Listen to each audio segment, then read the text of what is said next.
하나님 말씀 잠언 24장 23절에서 34절까지 교독하겠습니다. 잠언 24장 23절에서 34절입니다. 오늘은 9월 25일 월요일 아침입니다.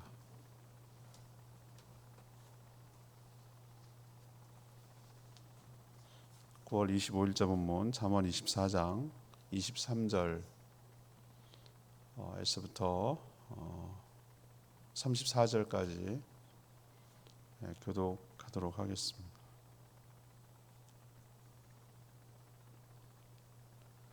이것도 지혜로운 자들의 말씀이라 재판할 때에 낯을 보아주는 것이 옳지 못하니라. 악인에게 내가 옳다 하는 자는 백성에게 저주를 받을 것이요 국민에게 미움을 받으려니와 오직 그를 견책하는 자는 기쁨을 얻을 것이요 또 좋은 복을 받으리라. 적당한 말로 대담은 입맞춤과 같으니라. 내 일을 밖에서 다스리며 너를 위하여 밭에서 준비하고 그 후에 내 집을 세울지니라.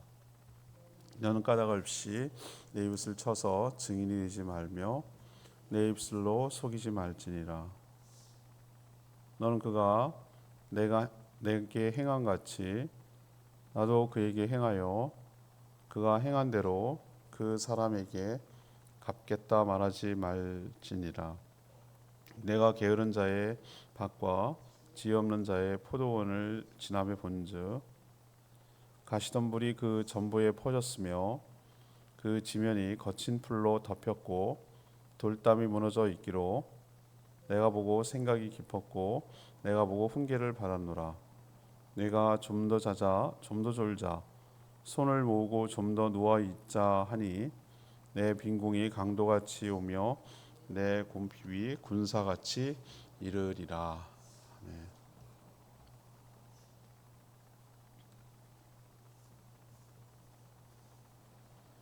재판할 때 아는 사람이라고 봐주는 것은 옳지 못하다고 오늘 얘기를 하고요. 악인이 옳다라고 두둔하는 것은 미움받을 일이라고 말합니다. 오히려 견책을 해야 복을 얻을 것이라고 말합니다. 적당하게 말하는 것은 마치 입맞춤 하는 것처럼 좋은 것이라고 오늘 얘기를 하고 있습니다. 또 까닭 없이 이웃을 치려고 거짓말을 해서는 안 된다라고 말하고 있습니다.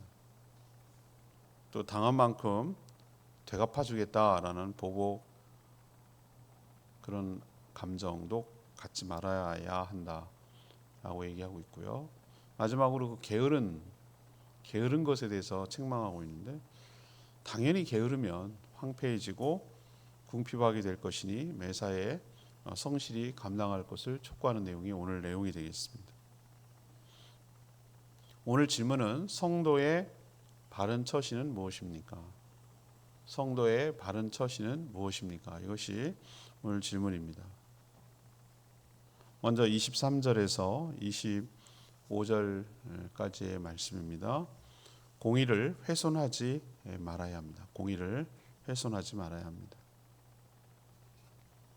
사람은 사사로운 정에 이끌려 공의를 훼손할 수 있습니다.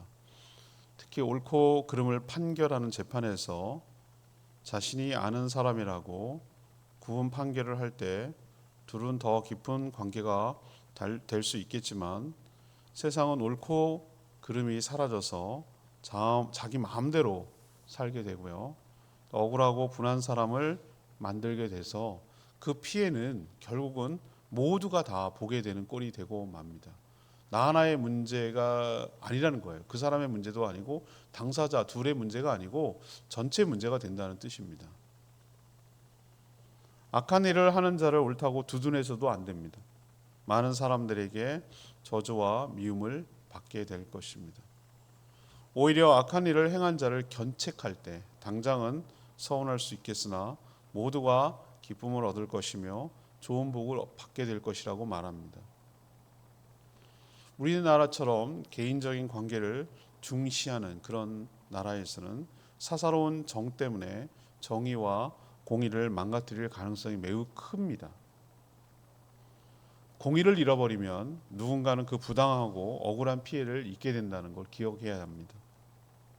그래서 하나님은 믿는 모든 성도들에게 공의 그리고 또 동시에 사랑 이 모든 것을 충족시키고 다 지키며 살 것을 촉구하는 것이죠. 공의가 없는 사랑은 공허하기 때문에 그렇습니다.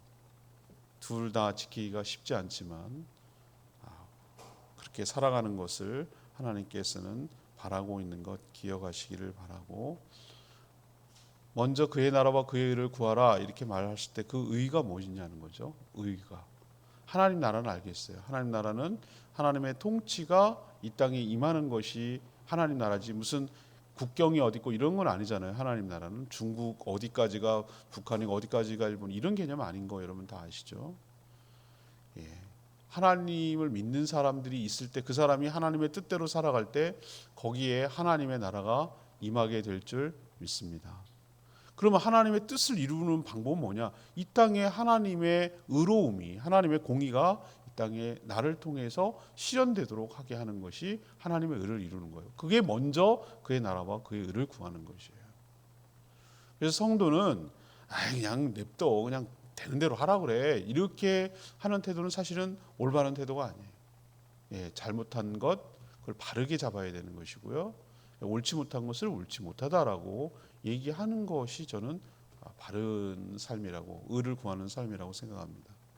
아무튼 오늘 잠언에서 첫 번째 우리에게 주시는 교훈은 뭡니까? 굽게 하지 마라. 어그러지게 하지 마라.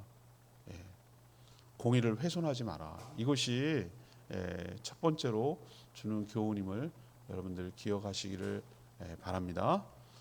두 번째는요. 26절에서부터 29절까지의 말씀이에요. 26절에서 29절까지 말씀. 당했다고 보복하지 말아라. 당했다고 보복하지 말아야 한다. 이것이 두 번째 그 권면이에요.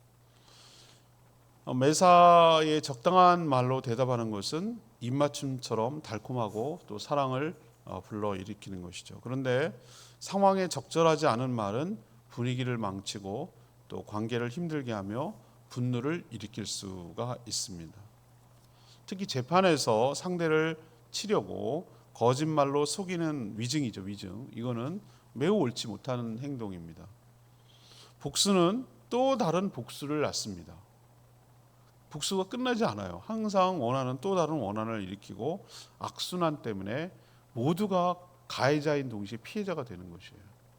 이런 사회가 됐을 때 누구도 자유로울 수가 없어요. 다 피해자가 되는 거예요. 사람은 누구나 당한 만큼 보복하고 싶은 마음이 여기서 이렇게 올라옵니다. 자연스러운 일이죠. 그런데 생각해 보십시오. 여러분 베니스의 상인 여러분 읽어보셨어요? 그거? 내용 스토리는 아세요? 다른 건 몰라도 그 살을 1파운드만큼 잘라내는 거 있잖아요. 빚을 못 갚으면 그랬을 때 당한 만큼이 얼마인지 알 수 있습니까, 여러분? 정확하게 1파운드의 살을 도려낼 수 있나요? 만약에 더 도려내면 그럼 그만큼 자기도 더 많이 도려냈으니까 그만큼 자기도 당하는 거잖아요. 그 얘기를 왜 할까요? 그 에피소드가 왜 들어있을까요? 보복이 완벽한 보복이라는 건 있을 수 없다. 보복은 또 다른 보복을 낳을 수밖에 없다. 악순환이 된다라는 얘기를 하는 것이죠. 항상 당한 그 이상의 복수를 하려는 사람의 심리가 있기 때문에 그렇죠. 그래서 이렇게 되면 공의를 실현하는 것이 아니고 앞에랑 연관되는 거, 첫 번째 교훈과 연관되는 건데 결국 또 다른 공의를 어그러지는 죄를 짓게 만드는 것이죠. 보복한다는 명분하에 그러는 것이죠. 그리고 막상 그렇게 보복하면 통쾌하고 만족할 것 같은데 실제로 대부분의 사람들이 무슨 얘기를 하냐면은 그렇지 않다는 거예요. 통쾌하고 시원한 게 안 된다는 거예요. 허무해진다고 다들 고백을 해요. 허무하더라 라고 얘기를 해요. 그래 우리 가족이 누가 죽인 살인자가 있어요. 그 살인자가 살인하는 장면을 봤다고 살인당한 유가족들이 그 살인하는 범인을 사형하는 장면을 봤다. 지켜본다. 미국에서는 그러거든요.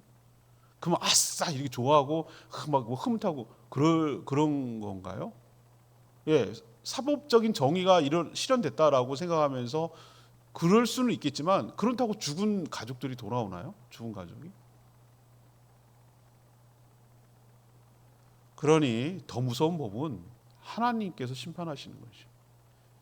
육신의 생명을 빼앗는 것으로 보복이 끝나는 게 아니라 영원히 지옥 형벌에 처하는 것이 진짜 무서운 벌이에요.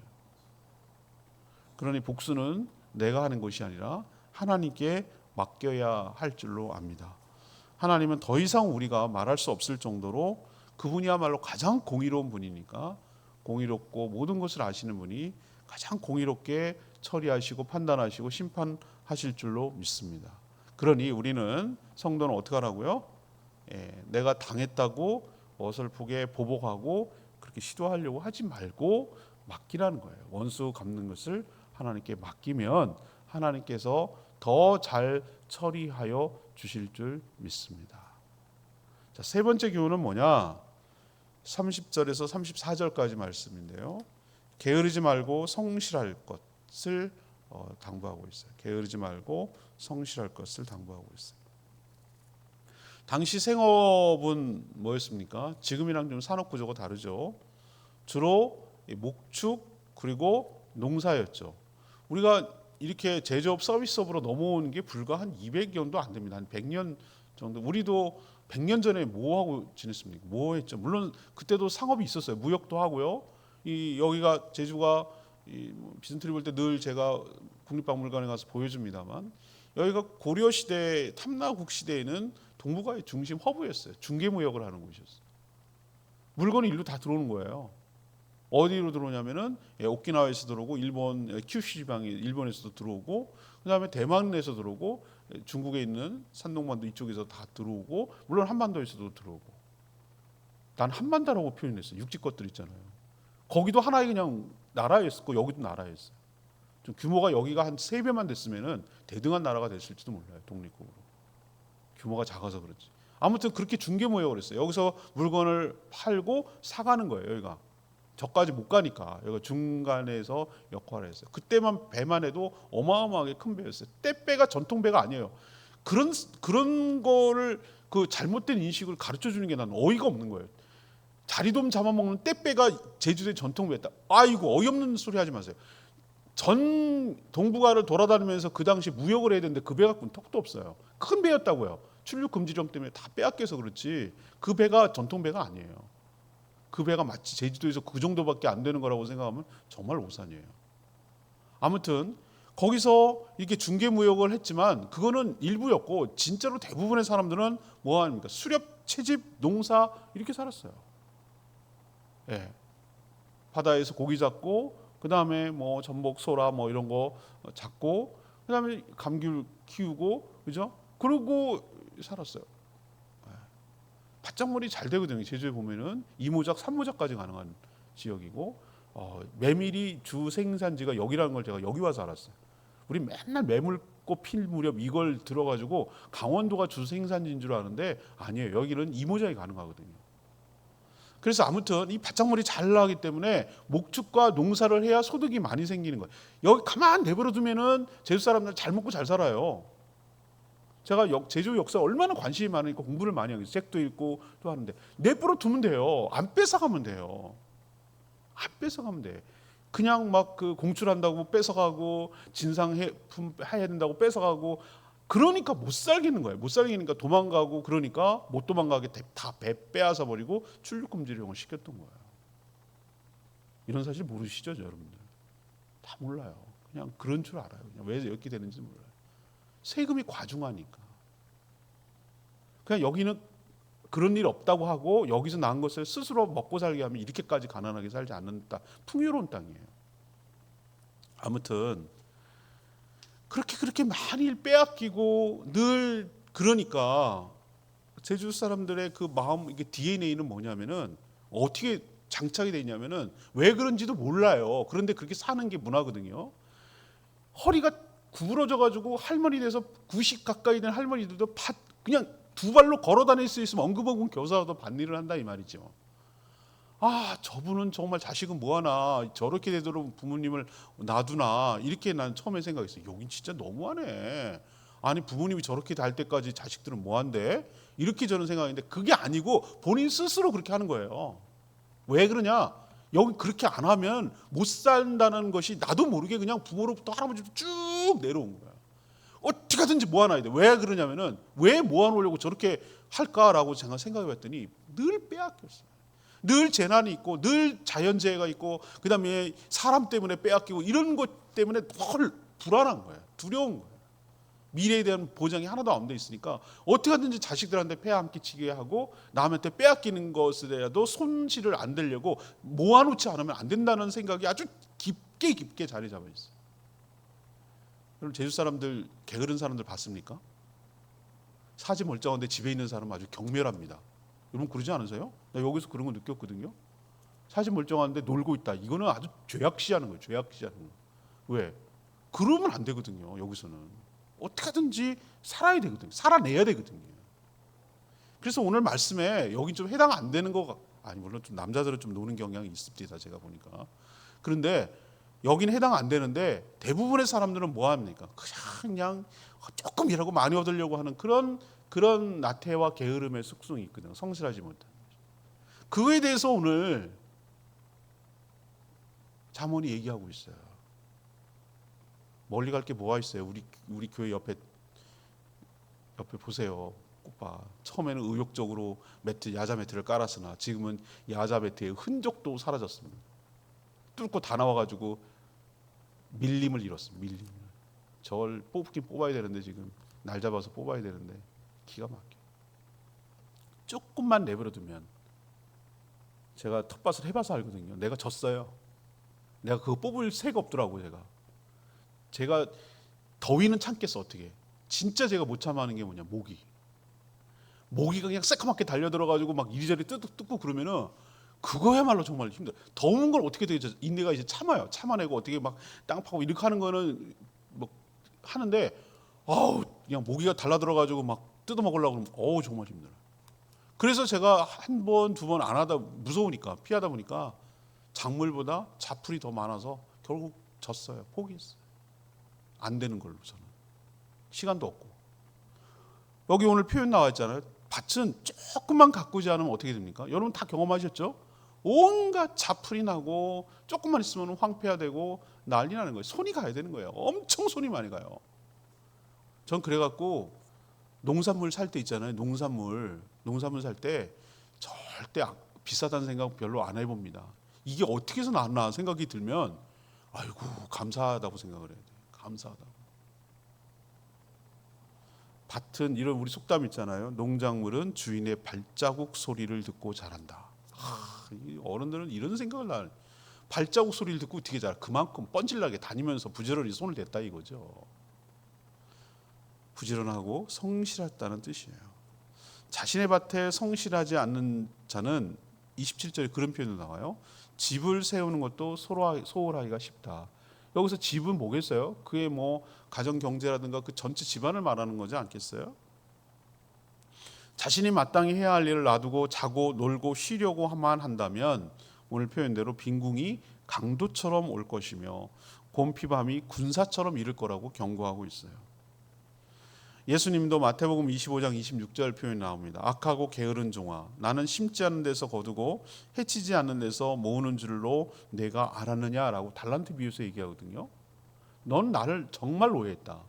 내가 아무것도 심지도 않고 이렇게 해쳐서 자풀도 이렇게 하면서 하지도 않으면서 내가 하려고 그렇게 내가 악덕 주인처럼 보였느냐? 넌 나를 오해해도 너무 오해했다 이거예요. 하나님처럼 열심히 성실하게 일하시는 분이 어디 있냐고요. 지금도 모든 사람들의 기도를 들으시고 그렇죠? 그 모든 사람의 형편을 살피시고 얼마나 내가 만약에 하나님이라면 진짜 그러니까 주무시지도 않는 이유가 맞아. 이쪽은 자고 있으면 이쪽은 깨어서 있거든. 그러니까 하나님은 주무실 수가 없어. 제가 그런 생각도 해봤어요. 우리는 이쪽은 자고 이쪽은 깨고 있잖아요. 우린 자고 있지만 저쪽은 깨어 있잖아요. 하나님은 주무실 수가 없어. 내가 보니까 신경 쓸 일이 하도 많으셔가지고. 성실하신 하나님, 신실하신 하나님. 저 그 표현 너무 좋거든요. 신실하신 하나님, 성실하신 하나님. 악한 게 게으른 게 악한 거예요. 악하고 게으른 게 왜 짝이 이뤘을까? 저는 처음에 이해를 못했어요. 악하고 게으른 종아 이렇게 얘기하잖아요. 게으른 게 뭐냐? 자기 할 일을 하지 않는 게 게으른 거예요. 마땅히 네가 해야 할 일을 하지 않는 게 게으른 거예요. 그게 악한 거예요. 게으른 자는 심지 않고 해치지 않으면서 뭔가를 기대하는, 심지도 않은, 심는 대로 거두는 법칙을 어기고 그렇게 살아가는 자를 악하다고 말해요. 자기의 일만 아니라 신앙생활도 게으른 자가 있어요. 이거는 이제 우리 산업과 경제이고 무슨 먹고 사는 문제일 수 있지만 영적으로도 게으른 사람들이 있다고요. 마땅히 해야 할 일이 있어요. 마땅히 해야 할 일이 있어요. 만나가 영적인 양식을 상징하는 거였거든요. 광야에서 그러면 아침 일찍 이 새벽경에 해가 뜨기 전에, 해가 뜨고 나면 다 증발돼서 없어져 버려요. 하나님 그렇게 했어요. 그러니까 부지런하라는 거예요. 그걸 통해서 우리에게 삶의 습관을 가르쳐 주는 것 같아요. 하나님께서 해가 뜨면 안 돼. 그러니까 해가 뜨기 직전에 뭐 해야 돼? 이슬처럼 내려온 것을 거두는 작업은 내가 할 일이에요. 하나님이 내려주는 건 하나님이 이 일이에요. 먹을 양식을 주는 거예요. 근데 그것을 거두어서 그것을 각종 요리를 하는 것은 내 몫이에요. 근데 사람들은 어떻죠? 그것까지 다 해주길 바래. 그건 아니에요. 내가 할 일이 있어요. 내가 해야 될 일이 있어요. 그래서 그걸 갖다가 갖다가 빻아서 뭐 떡을 해 먹든 구워 먹든 뭐 어떻게 해 먹든 간에 그거는 너의 취향과 너의 몫인데, 근데 또 욕심내서도 안 돼. 그거 하나님께 자족하게 하는 거야. 더 많이 걷어봐야 남겨나면 그거 다 벌레 썩는다고 그래. 썩어서 못 먹어. 안식일 때 금요일 되기 전까지만 이틀 몫을 거두도록 그렇게 했어요. 충분히 내려줬어요. 하나님 다 생각하시고 하는 일이에요. 자, 만나가 우리에게 지금 뭘까? 저는 말씀이라고 생각하거든요. 말씀과 기도 호흡하는 것이죠. 아주 기본 베이스예요. 말씀과 기도, 그리고 성도의 공동체, 교회. 이거가 신앙생활하는데 아주 기본이거든요. 기본. 그래서 영의 양식은 뭐 해야 됩니까? 먹어야 되는 거예요. 말씀 듣고 묵상하고 이렇게 하는 것을 우리가 밥을 먹듯이 매일매일 먹어야 되고, 또 호흡을 하듯이 하나님께 아뢰고 듣고 하는 기도를 꾸준히 계속 해야 되는 거고, 그리고 혼자 살 수 없으니 서로 연대하고 서로 함께 공동체에 속해서 함께 살아가도록 하는, 공동체를 귀하게 여기고 세워가는 일을 하는 것. 이게 신앙이 잘하는 게 아니고요. 당연히 해야 될 기본이에요. 근데 여기에 게으르는 순간, 여기에 나태하는 순간, 여기를 소홀하고 방심하는 순간 서서히 나도 모르는 사이에 신앙이 무너져 버려요. 하루아침에 텃밭에 잡풀이 확 올라오지 않아요. 놔두고 게으르고 며칠 놔두는 순간에 언제 저렇게 됐지? 이렇게 되는 거랑 똑같이 우리가 영적인 게으른 삶을 살 때 나도 모르게 어느 순간에 처박혀 있는 거예요. 저기 갔다가 끊임없이 내가 할 일을 소홀하지 않고 계속 감당해야 될 줄로 믿습니다. 오늘 말씀 32절 말씀입니다. 32절. 내가 보고 생각이 깊었고 내가 보고 훈계를 받았노라. 지혜로운 자는 하나님의 말씀이 이 땅에서 그대로 실현되는 것을 보면서 깊은 생각을 해야 하고 교훈을 얻어야 합니다. 어리석은 자는 하나님의 말씀이 그대로 이루어지는 것을 보면서도 아무런 생각이 없고 또 어떤 교훈도 얻지 못하다가 결국은 망가지는 삶을 살게 되죠. 자연의 흐름을 보면서 계절의 변화를 알듯이 세상에서 일어나는 일들을 통해서 하나님께서 어떻게 통치하고 계신지를 깨달아 알고 거기서 교훈을 얻고 살아가는 자가 지혜롭고 복된 인생인 줄 믿습니다. 가을이 왔잖아요, 여러분. 저는 몸으로 느껴요. 알러지 반응이 일어나면은 가을이 온 거예요. 몸에서 느껴요, 저는. 아침 저녁으로 이제는 선선하다 못해 추워서 이제는 그렇잖아요. 어김없어요.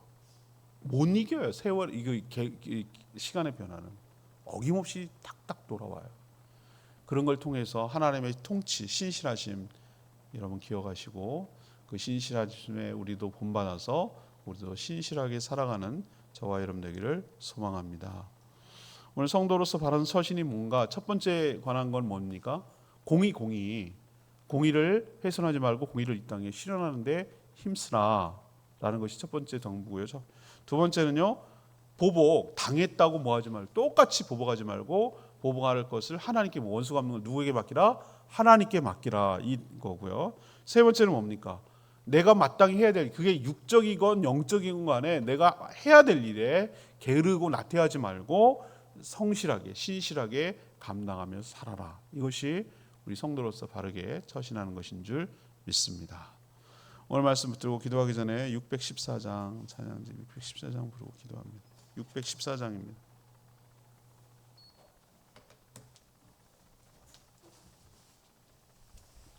찬양지 614장 나 가진 재물 없으나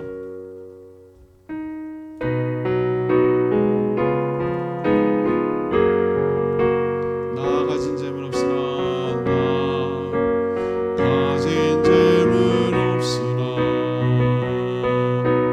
나 남이 가진 지식 없으나 나 남에게 있는 건강 있지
신실하신 하나님처럼 여러분 신실한 우리가 되기를 원하고요. 공의로우신 하나님처럼 우리가 공의로운 삶을 살기를 원하고요.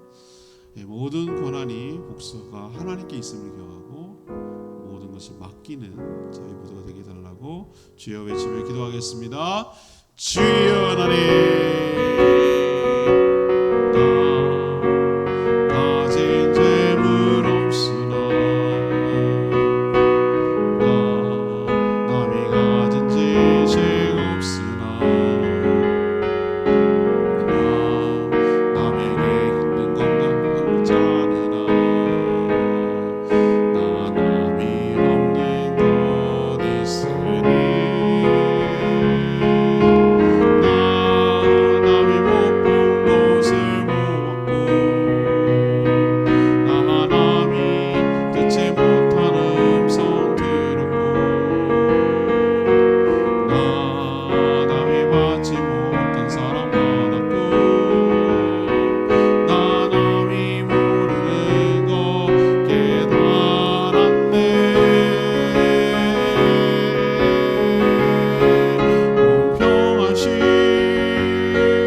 기도하겠습니다. 하나님, 저희가 하나님의 자녀로서 이 땅에 살면서 바르게 처신하며 살기를 원합니다. 무엇보다도 하나님의 공의가 훼손되지 않도록 힘쓰게 하여 주시옵소서. 사사로운 정에 이끌려 옳고 그름이 흔들리지 않게 하여 주시고 옳은 것은 옳다, 그른 것은 그르다고 말하게 하여 주시고 잘못하면 견책하게 하여 주시옵소서. 상대방을 거짓으로 속이거나 헤아려 하지 않게 하시고 개인적으로 복수하겠다는 생각을 버리고 원수 갚는 것은 하나님께 맡기게 하여 주시옵소서. 자신의 일을 소홀히 하며 게으른 자는 빈궁해지는 것이 너무나 당연합니다. 저희들이 영적 육적으로 맡겨진 일을 성실하게 신실하신 하나님처럼 닮아가며 성실히 잘 감당하는, 그래서 하늘의 복을 받아 누리며 심는 대로 거두는 축복이 있게 하여 주시옵소서. 이 한 주간 또 추석이 명절이 껴있는 한 주간인데 또 이런 어려운 가운데도 이런 정신없는 가운데도 경건 생활 잃지 않게 하여 주시고 하나님 늘 묵상하고 생각하고 주님 주신 은혜에 따라 살아갈 수 있도록 복 내려 주시옵소서. 오늘도 간구하는 기도 주님께서 응답하여 주시고 주님과 동행하는 복된 하루 되게 하여 주시옵소서. 오늘 장례를 치르는 우리 송성길 성도님 가정 축복하시고 은혜롭게 장례가 잘 진행되도록 복 내려 주시옵소서. 주님께 모든 것 맡기며 예수 그리스도의 이름으로 축복하며 기도합니다. 아멘. 오늘 하루도 주님의 은혜 가운데 살아가는 복된 하루 되기를 축복합니다. 충분히 기도하고 하루 시작하겠습니다.